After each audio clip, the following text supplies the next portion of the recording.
ఇకపోతే రాష్ట్ర ప్రభుత్వం, ఇక్కడ ఉన్నటువంటి ప్రభుత్వం ప్రజలతో ఎన్నుకున్న ప్రభుత్వం కాదు. మహానేత రాజశేఖర రెడ్డి గారి రెక్కల కష్టం మీద ప్రభుత్వం వస్తే ప్రజల బాధలు వాళ్ళకేం తెలుస్తాయి?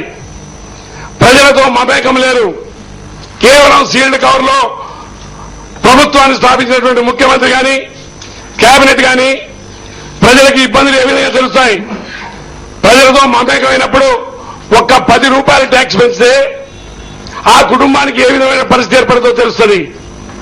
ఇవాళ ఒక బ్యూరోక్రాట్ లాగా, ఈ ప్రజలతో సంబంధం లేని ప్రభుత్వం లాగా ఇవాళ కరెంటు ఛార్జీలు కానివ్వండి, ఆర్టీసీ ఛార్జీలు కానివ్వండి, డీజిల్ పెట్రోల్ ఛార్జీలు కానివ్వండి, గ్యాస్ ఛార్జీలు కానివ్వండి, లిక్కర్ ఛార్జీలు కానివ్వండి, విపరీతంగా రేట్లు పెంచారు.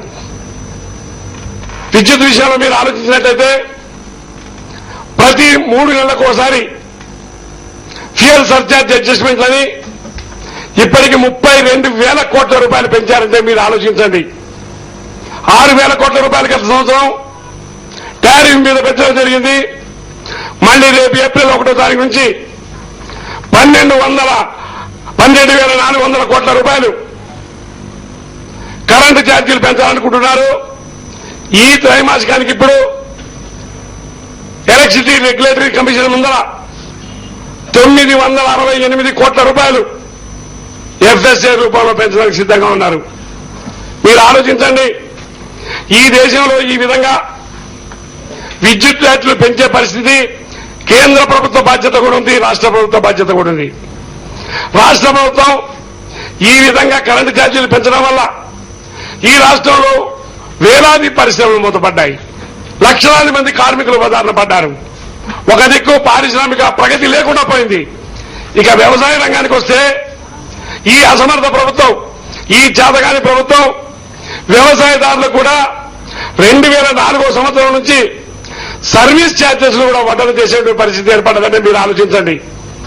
గతంలో వైఎస్ఆర్ కాంగ్రెస్ పార్టీ తరఫున రెగ్యులేటరీ కమిషన్ దగ్గర 4 సార్లు మేము అబ్జెక్షన్ తెలియజేసినప్పటికీ కూడా, రెగ్యులేటరీ కమిషన్ ముందు ధర్నాలు చేసినప్పటికీ కూడా ఆ రెగ్యులేటరీ కమిషన్ ఈ ప్రభుత్వ తొత్తుగా మారి ఏదైతే ఇండిపెండెంట్ గా వ్యవహరించాల్సినటువంటి ఆర్ఈసీ కేవలం ముఖ్యమంత్రి ఆదేశాలు, సెక్రటరియట్ నుంచి వచ్చే ఆదేశాల మేరకు ఈ విధంగా పన్నులు వేయటం వల్ల ఇవాళ ప్రజలు ఎంత బాధపడుతున్నారంటే, అసలు ఇది ఏ 3 నెలల ఎఫ్ఎస్ఏ, ఎన్నిసార్లు ఎఫ్ఎస్ఏలు వేస్తున్నారు, అసలు ఛార్జీ ఎంత, దాని మీద సర్వీస్ ట్యాక్స్ ఎంతని ట్యాక్స్ చేసే ప్రభుత్వాన్ని కానీ, జెన్కో, ట్రాన్స్కో, డిస్కమ్లు కానీ, బిల్లు కట్టే ప్రజలు కానీ కనీసం తెలవని పరిస్థితి ఉందంటే మీరు ఆలోచించండి ఏ విధంగా వడ్డన చేస్తున్నారో.